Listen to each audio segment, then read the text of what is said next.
आपल्या सर्वांना हे माहीत आहे की आज महाविकास आघाडीने निवडणूक आयोगाची एक भेट घेतली।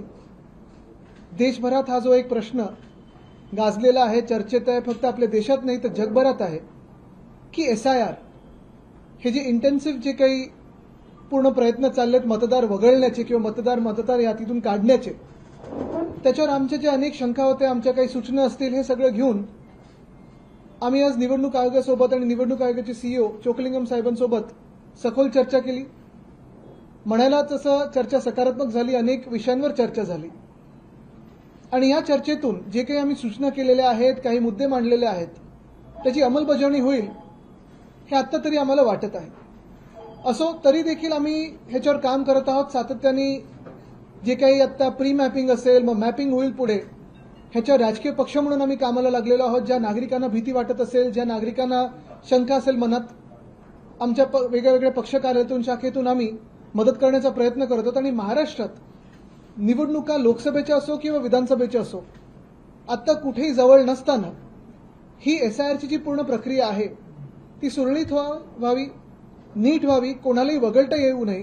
जे रितसर या देशाचे नागरिक आहेत, मतदार आहेत, त्यांचं नाव वगळता येऊ नये, वगळण्यात येऊ नये, ह्याच्यासाठी आम्ही पूर्ण प्रयत्नशील आहोत। आणि हे सगळे आम्ही चर्चा ह्या CEOंबरोबर केली। ह्याच्यात आता ही जेव्हा प्रक्रिया सुरू होईल, मला वाटतं मीडियाचं देखील तेवढंच मोठं काम राहील। कारण आपण पाहिलं असेल बिहारमध्ये जे झालं किंवा बंगालमध्ये जे झालं, असं म्हटलं जातं की बंगालची निवडणूक ही SIRच्याच प्रक्रियेमुळे ज्या भाजपाने जिंकलेली आहे त्याच्यात जवळपास 90% योगदान हे SIRचं। हे जरी खरं असलं तरी महाराष्ट्रात आणि इतर राज्यांमध्ये जिथे असं SIR सुरू होईल आता, ते होऊ नये ह्याच्यात जबाबदारी आपल्या सर्वांची आहे। नागरिक म्हणून मीडिया असेल, राजकीय पक्ष असेल, ही जबाबदारी आपण वाटून पुढे काम करावं। ह्याच्यात पुढे काही आपल्याला प्रश्न असतील तर सांगावे। मला वाटतं आपल्याला काही दुसरं वेगळं आहे। आपण काय प्रश्न त्या ठिकाणी उपस्थित केलेले आहेत ते थोडे सविस्तर सांगितले तर बरं होईल। 26 ने आमच्याकडे 32 होते, 38 मुद्दे नाही। आम्ही ती यादी पूर्णपणे आपल्याला देऊ आणि त्या यादीवर पुढची चर्चा आपल्याला कळेल। या सगळ्या 38 मुद्द्यामध्ये काही मुद्दे असे महत्वाचे होते ज्याचा उल्लेख अध्यक्षांनी केलेला आहे की निवडणुका ह्या निपक्षपाताने व्हाव्या, कोणाच्या तरी प्रक्रियेमध्ये हस्तक्षेपामुळे होऊ नये अशा प्रकारची आमची अपेक्षा आहे। अनेक राज्याचा अनुभव घेतल्यानंतर मतदारांच्या मध्ये जी संभ्रमावस्था आहे आणि ती राजकीय हस्तक्षेपामुळे होऊ नये म्हणून आम्ही तो प्रयत्न केलेला आहे। मगाशी सांगितल्याप्रमाणे चोक्लिंगमने आम्हाला सकारात्मक अशा प्रकारची भूमिका त्यांनी दिलेली आहे। त्यामध्ये खरं म्हणतात आम्ही काही निवडणूक प्रक्रियेमध्ये BLOंचा किती हस्तक्षेप असावा, राजकीय हस्तक्षेप त्याच्यात किती नसावा, निवडणूक प्रक्रिया करताना ज्या काही नावं येतील त्या नावाची ज्या वेळेला व्हेरिफिकेशन होईल, ते व्हेरिफिकेशन करत असताना जी नावं नोंदणार, जी नावं कमी होणार, त्याची माहिती ही पूर्णपणाने BLOंना मिळाली पाहिजे। आणि ती यादी ज्या आम्ही मागितलेल्या अशा 36 प्रक्रियेमधल्या काही सूचना आम्ही केलेल्या आहेत त्या आम्ही निवडणूक आयोगाला दिलेल्या आहेत। मला वाटतं की त्यांनी त्याची गांभीर्याने नोंद घेतली। काही गोष्टी ज्या आहेत ते राज्य स्तरावर ते निर्णय घेतील, काही गोष्टी ज्या आहेत ते त्यांच्या केंद्रामध्ये असलेल्या निवडणूक आयोगाला ते कळवलेले आहे, त्यांनी मान्य केलेलं आहे। आणि त्याच्या पद्धतीच्या प्रक्रिया करताना आम्ही त्यांना सांगितलं की ही प्रक्रिया करताना जो मुदत दिलेली आहे ती जर आता 3 वर्ष निवडणुकीला वेळ आहे तर ती मुदत जरी आम्हाला वाढवून मिळाली तरी त्यामध्ये प्रक्रिया करताना चांगल्या प्रकारची प्रक्रिया होऊ शकते। असे अनेक मुद्दे मांडलेले आहेत आणि ते मुद्दे मांडण्याच्या संदर्भातल्या भूमिका करताना आत्ता तरी सकारात्मक अशा प्रकारची निवडणूक आयोगाने आम्हाला त्या ठिकाणी भूमिका व्यक्त केलेली आहे। आता पुढे काय होतं याच्यावर आम्ही बारकाईने लक्ष ठेवू। यामध्ये सगळ्यात महत्वाची बाब म्हणजे 38 मुद्द्यांमधली काही मुद्द्यांवरती निवडणूक आयोगाकडे अजूनही स्पष्टीकरण नाही आणि त्याकरता जे चोक्लिंगमजींनी सांगितलं की त्यांना केंद्रीय निवडणूक आयोगाचे काही निर्देश घ्यायचे आहेत आणि आमच्यामध्ये अशा तऱ्हेची चर्चा त्या ठिकाणी झालेली आहे की आम्हाला कदाचित केंद्रीय निवडणूक आयोगाची देखील भेट घ्यावी लागेल। सगळ्यात मुंबईसाठी जो महत्वाचा मुद्दा होता ज्याच्याबद्दल चर्चा झाली तो म्हणजे जे स्थलांतरित आहे तिथे मोठ्या प्रमाणामध्ये पुनर्विकासाची कामं चालू आहेत आणि पुनर्विकासाच्या कामामध्ये जे भाडे तत्वावरती बिल्डरच्या माध्यमातून असतील किंवा वेगवेगळ्या कारणांनी जे गेलेले आहेत, जे तिथे नाहीच आहे, तिथे जागाच नाहीये, मग त्यांचं काय करणार, तर या संदर्भामध्ये ज्या वेळेला प्रश्न, कारण हा प्रचंड मोठा प्रश्न जो आहे मुंबईकरांसाठी आहे आणि त्या प्रश्नावरती निवडणूक आयोगाकडे आत्ता उत्तर नाही, त्यांनी अभ्यास करून त्याच्यावरती आम्हाला उत्तर देईल असं सांगितलेलं आहे। प्रश्न असा की इतक्या मोठ्या महत्वाच्या मुद्द्यावरती त्यांच्याकडे आता उत्तर नसेल ते SIRच्या प्रक्रियेला आपण लगेचच सामोरं जात असताना हा मोठा संभ्रमाचा विषय राहणार आहे आणि त्याकरता आमचा पाठपुरावा महाविकास आघाडीचा निश्चितपणे राहील. यामध्ये वल्नरेबल जे सेक्शन्स आहेत त्यांच्या संदर्भात काय केलं पाहिजे, म्हणजे त्याच्यामध्ये वीट मजुरीचा संबंध असेल किंवा एक छोटे छोटे जे कामगार आहेत ज्यांचे स्थलांतरित मजूर आहेत त्यांच्या संदर्भात तुम्ही काय करणार किंवा LGBTQच्या संदर्भामध्ये काय भूमिका घेणार, या सगळ्या मुद्द्यांचा आम्ही तिथे परामर्श घेण्याचा प्रयत्न केला. निवडणूक आयोगाच्या लक्षात आणून देण्याचं काम केलेलं आहे. मॅपिंगचा जो विषय आहे तो देखील आता क्लिष्ट विषय आहे आणि ज्या पद्धतीनं यांनी सांगितलं की 70% मॅपिंग आमचं झालेलं आहे तिच्या प्रक्रियेमध्ये, परंतु आम्हाला जे आमच्या कार्यकर्त्यांकडनं जो हे येतंय फीडबॅक येतोय त्याच्यामध्ये अनेक मतदारसंघामध्ये 40-45% वरती गेलेलं नाही. मुंबईमधल्या अनेक मतदारसंघामध्ये तेवढं देखील गेलेलं नाही. परंतु त्यांना आम्ही विचारलं की तुमच्याकडे यादी आहे का, ते देणार का, ते देणार आहेत अशा तऱ्हेचं त्यांनी सांगितलेलं आहे. परंतु ही एक प्रक्रिया प्रचंड मोठी क्लिष्ट असणार आहे. डी वोटरचा मोठा प्रश्न आहे, जो नवीन मतदार जो नोंदणीचा, आणि त्यांना मार्गदर्शन करणं आणि त्यांचं मोठ्या प्रमाणामध्ये त्या संदर्भामध्ये प्रबोधन करणं की कशा पद्धतीनं आपल्याला रजिस्टर करता येईल, ह्या गोष्टीसाठी BLA असतील किंवा पक्ष यांची फार मदत लागणार आहे, सगळी राजकीय पक्षांची. आणि एक मोठं कॅम्पेन जसं आता आदित्य साहेबांनी सांगितलं की मीडियाचा देखील प्रचंड मोठा रोल राहणार आहे. आणि त्या दृष्टिकोनातून हे जे संभ्रमाचं वातावरण आहे, सगळ्यात संभ्रमाचं वातावरण हे दूर करता येईल संभ्रम, पण जे भीतीचं वातावरण संपूर्ण देशपातळीवरती आहे, जे आपण बंगालमध्ये पाहिलं, कारण हे आयुध म्हणून वापरलं जातंय SIRचा, हे जे काही हत्यार म्हणून वापरलं जातंय आणि निवडणुका जिंकण्यासाठी. आजही आम्ही पाहिलं की जवळपास BLAची यादीमध्ये 52,000 पेक्षा जास्त BLA भाजपचे झालेले देखील आहे. प्रश्न असा आहे की ह्या संदर्भामध्ये त्यांची जी काही जागरूकता ही नागरिकांच्या हितासाठी नाहीये, ती स्वहितासाठी आहे. त्यामुळे त्याच्या दृष्टिकोनातून आम्ही सगळेजण एकत्र, तिन्ही पक्ष एकत्र येतो आहोत आणि लोकशाहीच्या संरक्षणासाठी ही अत्यंत गरजेची गोष्ट आहे असं आमचं सगळ्यांचं एकमत आहे. आणि त्यामुळे ह्याचा पाठपुरावा आम्ही करत राहणार आहोत. याच्याही पुढे या संदर्भामध्ये आठवड्यानं भेटणं हे निवडणूक आयोगाशी चालणार आहे. ही प्रक्रिया अत्यंत जनतेच्या खऱ्या अर्थानं महत्वाची आहे आणि राजकीय पक्षांच्या आणि विरोधी पक्ष म्हणून लोकशाहीच्या अस्तित्वाची आहे. आणि त्यासाठी आम्ही सगळ्यांचे एकमत आणि एकदिलाने प्रयत्न आहेत. सर्वात एक महत्वाचा मुद्दा आम्ही सगळ्यांनी मांडलेला आहे की BLO म्हणून जे काही कर्मचारी नियुक्त केलेले आहेत त्या कर्मचाऱ्यांचा मागचा अनुभव बघता विधानसभेच्या वेळेचा, त्या कर्मचाऱ्यांच्यावर राजकीय कुठल्याही प्रकारचा दबाव किंवा राजकीय त्याचा दबावाचा वापर करून त्यांचं निपक्षपणाने काम करण्याच्या बाबतीमध्ये अडचण होऊ नये, त्यासाठी जर एखाद्या ठिकाणी अशा प्रकारची जाणीवपूर्वक नावं वगळली गेली किंवा राजकीय हस्तक्षेपातून काम केलं गेलं, ते निदर्शनात आणून दिल्यानंतर त्याच्यावर निवडणूक आयोगाने कारवाई करावी अशा प्रकारची आम्ही मागणी केलेली आहे. मला वाटतं की त्यांनी सांगितलेलं आहे की तसं आम्ही पत्रक पण काढू की ही प्रक्रिया पूर्णपणाने राजकारणाविरहित झाली पाहिजे अशा प्रकारची त्यांनी ती सूचना आमची मान्य केलेली आहे. आता त्याच्यावर काय होतंय याच्यावर आम्ही निश्चितपणे बारकाईने लक्ष ठेवणार आहोत.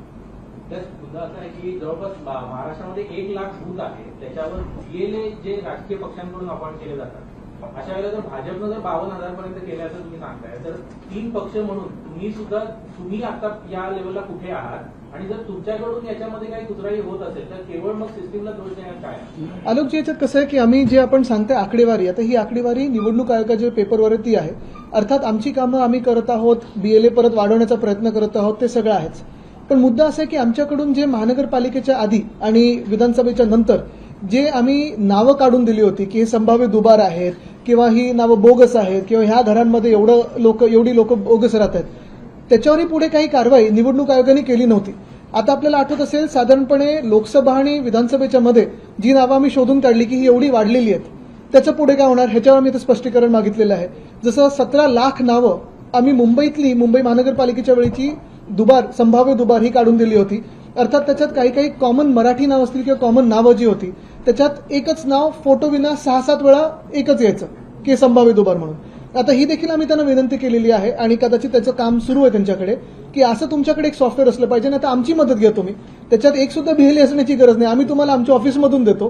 पण जर आलोक देशपांडे हे नाव 7 वेळा येत असेल तर तुमचा फोटो त्याला मॅच होतोय का, तर ते सॉफ्टवेअर तुम्ही आता केलं पाहिजे. जर एवढी यंत्रणा पुढे केली, आर्टिफिशियल इंटेलिजन्स आलेला आहे. आता अजून एक वेगळी चर्चा देशात चालू आहे की आपला देश आर्टिफिशियल इंटेलिजन्समध्ये जगाच्या कुठेही याच्यावर नाही, त्याच्यात मागे पडतोय आपण. पण हे होत असताना कमीत कमी निवडणुकीसाठी आर्टिफिशियल इंटेलिजन्स लावून किंवा जे काही सॉफ्टवेअर लावून तुम्ही संभाव्य दुबार ते खरोखर संभाव्य दुबार आहेत की वेगळी नावं एकाच नावाचे वेगळे लोक आहेत हे फोटोच्या ह्यानी तरी शोधायला पाहिजे. तर आम्ही आमचं कर्तव्याचं पालन करत आहोत आणि आपलं बरोबर 100% आम्ही पक्ष म्हणून प्रत्येकजण महाविकास आघाडीतला आता त्याच्याच मागे लागलेलो आहे. प्री मॅपिंग सुरू झालेलं आहे, BLA वाढवायचं कसं सुरू झालेलं आहे, अगदी घरोघरी आम्ही पोहोचत आहोत. आपल्याला आठवत असेल महानगरपालिकेच्या आधी पण शिवसेना उद्धव बाळासाहेब ठाकरे पक्षांनी आम्ही कुठे तेव्हा त्याचं हे नव्हतं केलं कुठे प्रेसमध्ये वगैरे, पण शाखेत जाऊन आम्ही घर टू घर मॅपिंग केलं होतं आणि बोगस मतदार काढले होते. तर जसं मी सांगितलं जबाबदारी दोघांकडे येते. यांनी एक मुद्दा यांनी जो मुद्दा सांगितला तो आम्ही परत सांगतो. आम्ही ही मागणी केलेली आहे, तुम्ही त्याचं सांगितल्याप्रमाणे. पण काय होतं, एकाच नावाचे बऱ्याच व्यक्ती असल्यामुळे ते दाखवण्यासाठी अडचण होते. पण आता त्यांनी मला वाटतं केंद्र निवडणूक आयोगाला त्यांनी कळवलेलं आहे की त्यांनी एक सॉफ्टवेअर मंजुरीला पाठवलेलं आहे, त्यात फोटो असेल, त्या फोटोवरून दुबार नावं काढण्याच्या संदर्भातून त्यांना योग्य होईल. नाही, आता काही राज्यांचा निकाल पाहिला तर आतापर्यंत 70% पर्यंत प्री मॅपिंग झालंय असं त्यांच्याकडून सांगितलं जातं. आतापर्यंतचं झालेलं क्लिअर असलं असं वाटतं तुम्हाला, काय त्याबद्दल मुद्दा होता? ह्याच्यावर जे डाऊट्स होते ते आम्ही आज पूर्ण मोठी यादी घेऊन गेलो होतो. अर्थात हे काही पूर्णपणे 100% विश्वास निवडणूक आयोगावर आहे असं कोणाचंच म्हणणं नाहीये. देशात कुठचाही व्यक्ती म्हणणार नाही, मला वाटतं भाजपातले मधले म्हणणार नाही. पण मुद्दा हाच आहे की 70% मॅपिंग झालं असेल किंवा पुढे जे मॅपिंग होणार आहे हे आम्ही पूर्णपणे जसं हे SR चालवतात तसं आम्ही आमच्या पक्षांमधून पण एक SR चालवत आहोत. महाविकास आघाडीची एक यंत्रणा आमची आता कामी लागलेली आहे आणि जेव्हा खरोखर SR सुरू होईल तेव्हा देखील आम्ही ऍक्टिव्हली घर टू घर जाऊन लोकांना मदत करून किती त्याच्यात आपण मदत करू शकतो. बरं, त्याच्यानंतर पण जे काही अपीलमध्ये जाणार किंवा एज्युडिकेशनमध्ये जाणार त्याच्यासाठी पण आम्ही यंत्रणा उभी केलेली आहे. आणि आम्ही जसे आमचे सॉफ्टवेअर्स बनवलेले आहेत पक्षाचे तसंच निवडणूक आयोगाने पण बनवावं, पारदर्शकताही व्हावी. आदित्यजी, काही बंगाल बघितलं किंवा इतर ठिकाणी देखील अल्पसंख्याक मतांना खास करून टार्गेट केलं गेलं. मुंबईत बघितलं अगदी काही वेळापूर्वीची घटना आहे की एक अतिक्रमण हटवताना लाठीचार्ज करावा लागला. मोठ्या प्रमाणात अल्पसंख्याकच तिथे. तुम्हाला असं वाटतंय की SIRच्या प्रक्रियेमधून देखील एक स्पेसिफिक टार्गेट महाराष्ट्रात देखील केलं जाईल की ही मतं जी आपल्याला मिळणारच नाहीये त्यांना? बघा, दोन गोष्टी आहेत. एक, आत्ता जी आमची चर्चा झाली ती चांगली झाली, सकारात्मक झाली आणि कदाचित जर ही चर्चा याचं फलित काही चांगलं निघालं तर विश्वास ठेवण्यासारखी गोष्ट आहे. पण दुसरी बाजू ही देखील आहे की जी जागतिक पातळीवर चर्चा चालू आहे, फक्त आपल्या देशात नाही जागतिक पातळीवर, ती बंगाल कोणामुळे जिंकलं तर SRमुळे जिंकलं. आणि ते आता आपल्या काही जे अॅनालिसिस येत आहेत की किती बंगालमधून कुठचे मतदार काढलेले आहेत आणि किती मताधिक्याने भाजप जिंकलेलं आहे हे स्पष्ट आहे. मुद्दा हाच येतो की मला वाटत नाही भाजपकडून जे निवडणूक आयोग भाजपच्या ऑफिसमध्ये काम करतं ते कुठच्या एका जातीला किंवा धर्माला पकडून काम करतं. जे भाजपच्या विरोधात आहेत ते कोणी कुठच्याही जातीचे असो, कुठच्याही धर्माचे असो, कुठच्याही प्रांताचे असो, कुठच्याही भाषेचे असो, त्यांना ते वगळलं जाणार. तसं जर आपण पाहिलं तर मुंबई महानगरपालिकेच्या निवडणुकीमध्ये जे आम्ही काम केलं होतं आमचं मूळ ऑब्जेक्शन ह्याच्यावरच होतं की अर्ध्याधिक जे संभाव्य दुबारमध्ये दाखवलेले आहेत ते मराठी मतदार होते आणि त्याच्यात मग त्यांनी पुढची प्रोसेस लावलेली की मग तुम्ही तिथे येऊन फॉर्म भरा, त्या फॉर्ममध्ये भरल्यानंतर तुम्ही हमीपत्र द्यायचं की मी अमुक अमुक स्थानाचा मतदार आहे, मी इथे मतदान करणार आहे, म्हणजे तुमची 15 ते 20 मिनिटं तिथेच जाणार. जर आपण इव्हन जर डिलिमिटेशनचा कायदा आहे त्या कायद्याचं उल्लंघन करून ह्या निवडणूक आयोगाच्या पूर्ण प्रक्रियेत आपण पाहिलं असेल अनेक बिल्डिंग एका वॉर्डमधून दुसऱ्या वॉर्डमध्ये हलवल्या गेल्या होत्या.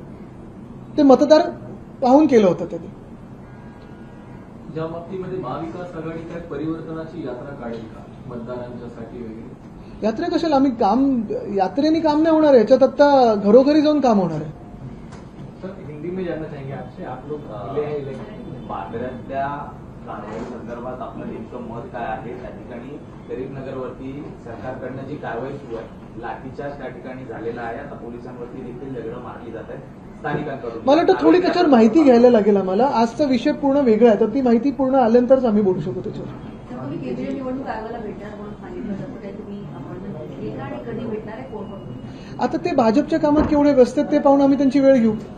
ते पुढच्या निवडणुकीत व्यस्त झाले असतील पंजाब वगैरेसाठी, पंजाब आणि उत्तर प्रदेश.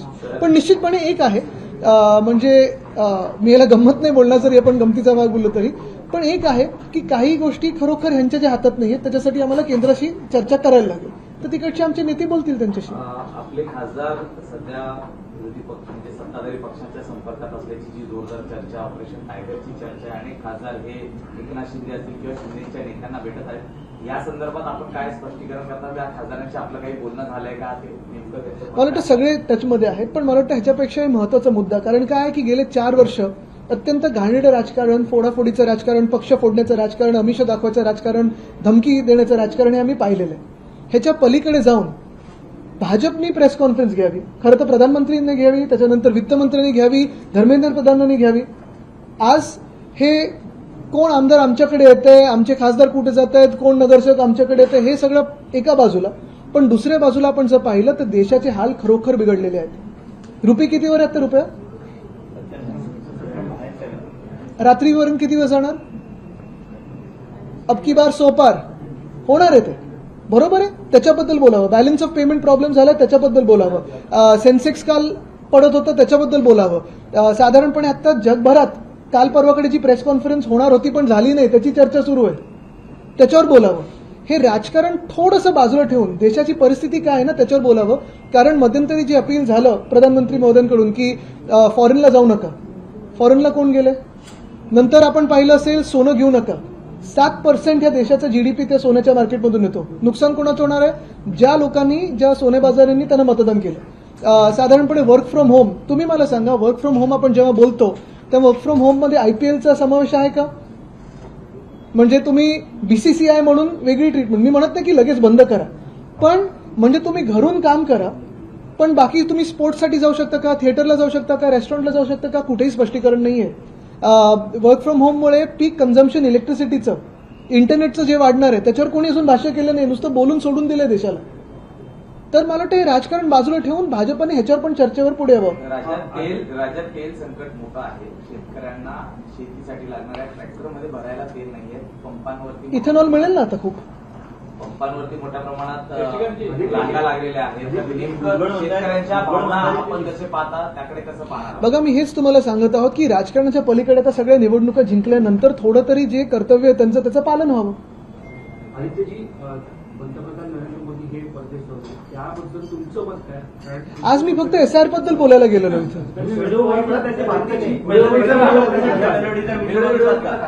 मी आज आम्ही सगळेच पुन्हा एकदा मी आपल्याला महत्वाच्या मुद्द्यावर आणतो, कारण कितीही आपण वेगळीकडे जायला लागलो तरी सचिनजी आहे तिथे, शशिकांतजी आहे तिथे, मी आहे, जयंतजी होते, बंटीजी होते, आम्ही सगळेच, आम्ही अंबादासजी होते, सगळेच आम्ही गेलो होतो एकाच कारणामुळे की तुमचा मतदानाचा अधिकार हा तुमच्याचकडे असावा आणि भलत्या राज्यात नसावा आणि कोणीतरी तिथून येऊन तुमचं मतदान करू नये याच्यासाठी आम्ही तिथे होतो. नीट परीक्षेला घेऊन दररोज नवीन नावं जी आहेत ती समोर येत आहेत. एक मिनिट, हे झालं तर नीटवर पण बोलू. तुम्ही तसे उत्तर कॉपी पेस्ट करून द्या. त्यांनी सांगितल्याप्रमाणे फक्त आता एसआर वरून आम्ही बोलतोय, पण तुम्ही सांगितल्याप्रमाणे आमच्याकडे काही लोक संपर्कात येत असतील तर इकडून तिकडे जाण्यापेक्षा आता इकडे येतात ती आनंदाची गोष्ट आहे. तुमच्याकडे नाही कोण संपर्कात? आमचं एवढंच म्हणणं आहे की पंतप्रधान सगळ्या जनतेला सांगतायत की खरेदी करू नका, खरेदी करू नका. हे आमदार खासदारांची खरेदी चालू जी आहे देश पातळीवरती ती थांबणार कधी हा मुद्दा आहे आणि तो जनतेचा मुद्दा आहे. पण दुसरीकडे सांगितलं जातं की पेट्रोल डिझेल संदर्भात कुठेही कमतरता नाहीये. दुसरीकडे भाजपतर्फे असंही सांगितलं जातं की साठे बाजार मोठ्या प्रमाणात होतोय, तर त्यांच्यावर कारवाई केली जाणार. नेमकी सत्य परिस्थिती काय जाणवते? त्याच्या पुढे जाऊन सांगितलेलं आहे, तुम्हाला कल्पना नसेल की आता समुद्रातून पाईपलाईन आणणार आहे. नाही, याच्यात एकच महत्वाचा विषय, जसं आपण सांगितलं ना आता की हा जसं एक मार्केटमध्ये आपण पाहतोय तेल असेल, पेट्रोल असेल, डिझेल असेल, ह्याच्या किमती तर वाढतच चाललेल्या आहेत. बरोबर 5 राज्याच्या निवडणुकांच्या आधी सरकारकडून सांगितलं जाणार होतं आणि गेलं होतं की कुठेही किंमत वाढणार नाही, कुठेही दर वाढणार नाही. निवडणुका झाल्या, सुरू झाल्या, तर ह्या आठवड्यात 2दा वाढलेल्या. तसंच नीटच्या परीक्षेबद्दल पण दुर्दैव असं आहे की जे काही 3-4 महत्वाचे लोक पकडले गेलेत ते महाराष्ट्रातूनच आहेत. पण मुद्दा हाच येतो की जशी बेंगॉलची निवडणूक केली गेली, सीआरपीएफ, बीएसएफ वगैरे सगळं वापरलं गेलं, तसं तुम्ही एका परीक्षेसाठी नाही करू शकत का? तेवढी यंत्रणा टाईट नाही करू शकत का? म्हणजे एका बाजूला तुम्हाला राज्य जिंकायचं असेल तर सगळं काही बळ वापरता. तुम्ही 1 नेशन 1 इलेक्शन बद्दल बोलता, पण 1 एक्झामिनेशन तुम्ही कंडक्ट नाही करू शकत. हे जे नीटमध्ये पकडलेत ना, भर चौकात फाशी द्या ना.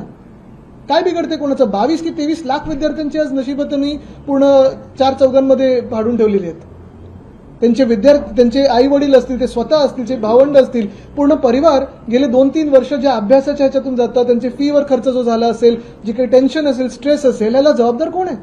पण धर्मेंद्र प्रधान आहे कुठे? राजीनामा घेतलाय का त्यांचा? निर्मलाताई आहेत कुठे? जे आम्हाला सांगत होते की डॉलर मजबूत होते, रुपया कमी नाही होते, तर डॉलर काय जिम मध्ये गेला मजबूत व्हायला? हिंदी में एक बार ब्रीफिंग कर दे शॉर्ट में कि आप लोग मिलके आए हैं जी। इलेक्टोरल कमिश्नर से आरोप बीजेपी में लगता है कि जो लोग उनके वोटर नहीं है उनकी दिन वोट काटे जाते हैं, आपका क्या कहना है? आज महाविकास आघाड़ी के सारे जो मित्र पक्ष है उन्होंने इलेक्शन कमीशन के सीईओ के साथ आज मुलाकात की। एक पॉजिटिव मुलाकात हम कह सकते हैं, क्योंकि हमने इसमें लगभग 40 अलग अलग विषयों पर चर्चा की। चर्चा तो पॉजिटिव हुई है, लेकिन इसकी अमलबजावनी कैसे होगी, इस बात की अमल कैसे होगी, इस बात पे अमल कैसे होगा, यही हम देखना चाहते हैं, क्योंकि एसआईआर अगले महीने से महाराष्ट्र में भी होगा। एसआईआर पे बहुत चर्चा है, दुनिया भर में चर्चा है कि जो बंगाल की चुनाव हो या बिहार की चुनाव हो, वो एसआईआर के बल पे ही जीता था। और यही बात हम कहते हैं कि आज तक जो पिछले 5-6 सालों में हम देख रहे हैं कि चुनाव कभी फ्री एंड फेयर रहा नहीं है, हमारे देश में लोकतंत्र रहा नहीं है। दुर्भाग्य से कहना पड़ता है कि हमारे देश में कभी लोकतंत्र था और चुनाव आयोग कभी फेयर हुआ करता था, फ्री एंड फेयर हुआ करता था। आज अभी के तारीख में चुनाव आयोग ये भाजपा के दफ्तर से काम करता है, चुनाव लगा हुआ है। बराबर है, और यही बात है। तो इसी पे चर्चा करने हम गए थे। चर्चा तो पॉजिटिव हुई, लेकिन आगे भी हम काम करते रहेंगे इसमें। नीट की परीक्षा के जो आरोपी है, सीबीआई ने मुख्य आरोपी ज्यादातर महाराष्ट्र से पकड़े हैं, क्या संदेश जाता है, क्या रिफॉर्म की बात? यही बात है कि आप देख रहे हो पिछले 3-4 सालों में महाराष्ट्र में जो पॉलिटिकल कल्चर हुआ है, उसी का रिफ्लेक्शन आज यही होने जा रहा है। कभी जो हम कहते हैं ना कि आमदार फोडले, हे फोडले, खासदार फोडले, तसा पेपर पण फोडला। लेकिन यही बात है कि हमारा दुर्भाग्य है कि ये जो 2-3 प्राइम अक्यूज है वो महाराष्ट्र से पकड़े गए। हमारा तो यही कहना है कि अगर ये सच में अक्यूज है और गिल्टी है, तो जिन बच्चों के, जिन विद्यार्थियों के नसीबों को इन्होंने खराब कर दिया है, उसी की सजा करके इनको पूरे चौक में फांसी दी जानी चाहिए। आज करीबनगर डिमोलिशन शुरू हो चुका है, कई सारे पुलिस का जो बल है वो हमें नजर आ गए थे, लोगों को उनको बेघर कर दिया गया। इससे थोड़ी और इन्फॉर्मेशन पे ही बात करना होगा, लेकिन जो भी नोकझोंक हो रही है उसके लिए कोई जिम्मेदार है क्या, वहां कोई एक्स्ट्रा कॉन्स्टिट्यूशनल अथॉरिटी जारी है क्या, इस पे भी देखना होगा। क्योंकि भाजपा यही चाहती है कि हर राज्य में जहां उनकी सरकार हो या ना हो, जिस शहर में उनकी सरकार हो या ना हो, हर जगह दंगे हो, मारामारी हो और फिर अपनी रोटी सेके, बस वही भाजपा चाहती है।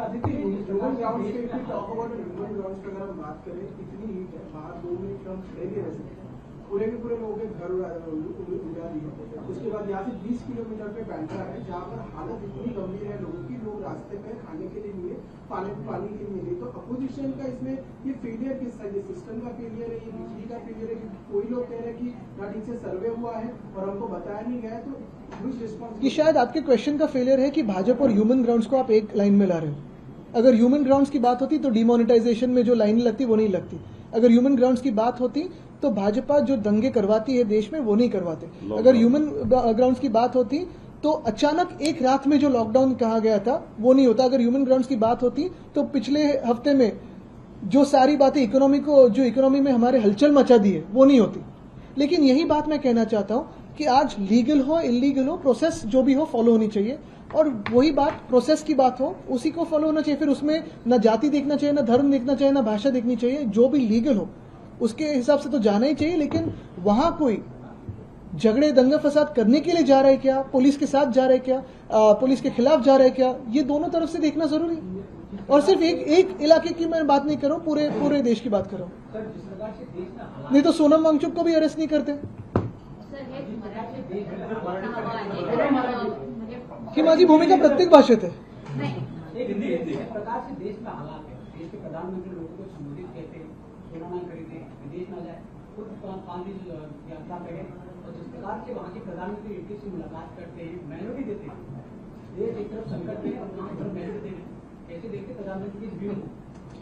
मुझे लगता है देश कैसे देखता है इसे ये जानना बहुत जरूरी है। वहां के जो लोग चीयर करने आए उनकी इंटरव्यू मत लीजिए, जो रास्ते पे लोग आज बेरोजगार है उनके इंटरव्यू लेना जरूरी है।